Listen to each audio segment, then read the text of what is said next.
Bakla! Bakla! Bakla. Bakla! Bakla. Bakla! Bakla. Bakla! Bakla! Bakla! Bakla! Bakla! Bakla! Bakla! Bakla, pinandidirihan, kinamumuhian, kinahihiya, immoral, mga salot. So, sa tingin po ba, accepted na yung mga bakla sa society ngayon? Sa tingin ko, kaunti pa lang nakakatanggap sa mga bading dito sa ating lipunan. So, mas marami pa rin nandun pa rin yung discrimination. Thank you po.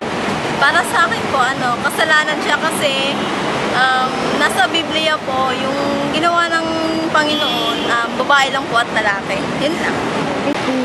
Sa akin talaga, ayaw ko na may bakla sa natin bansa. Sa Pilipinas, malakas pa rin ang diskriminasyon at mukhang nasa dark ages pa rin tayo pagdating sa usapin tungkol sa mga bakla. Maging si Mama Pacman ay labag rin dito. Mga bakla, nakainom ng mga pills para maglaki ang diri, bawal yan. Upang mas maintindihan ang mga bakla, pinili naming mas kilalanin ang aming kaibigang si Pau at kunin ang kanyang opinion ukol sa usapang ito. Kailan mo nalaman na bakla ka?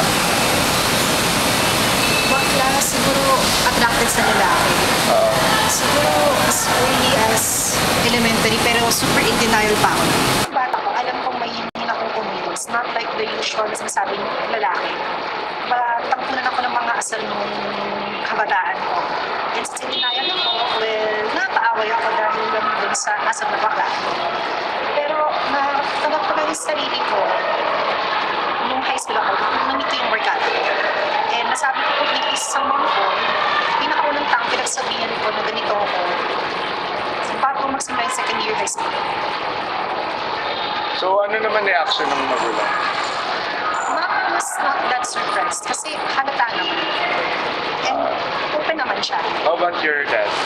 Recently lang ako nag-open sa kanya. But out, dad. So, ano naman yung reaction ng dad?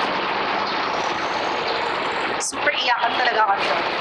Well, to cut the story short, parang doon lang talaga ma-confirm ng dad ko.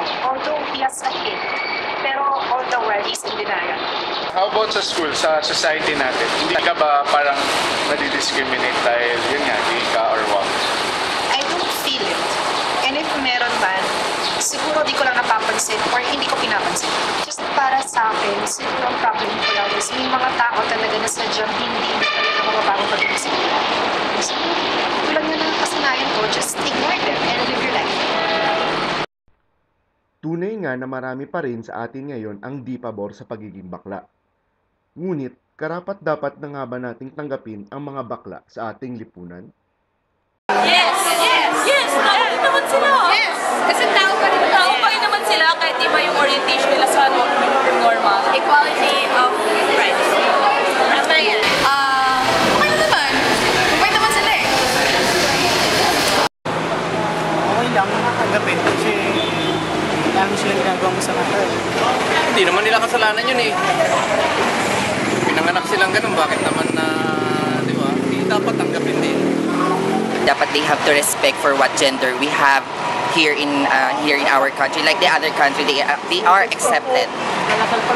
Such a challenge we face today, maybe it's an ancient challenge which we have not talked about before. And the church and everyone who's interested in the gospel wants to know how to apply the teaching of Jesus, which calls for unconditional love and acceptance of people in this situation. It's a challenge for us. No clear-cut answer at all. But I think today, anyone who believes in gospel principles must show himself or herself. I cannot judge, exclude, and condemn anyone just because they're different from me. Thank you. Sa kabila ng mga panlalait at paghusga sa mga bakla, patuloy pa rin silang lumalaban para sa kanilang karapatan at nang sa gayon sila ay itrato bilang isang membro ng ating lipunan. Bakla!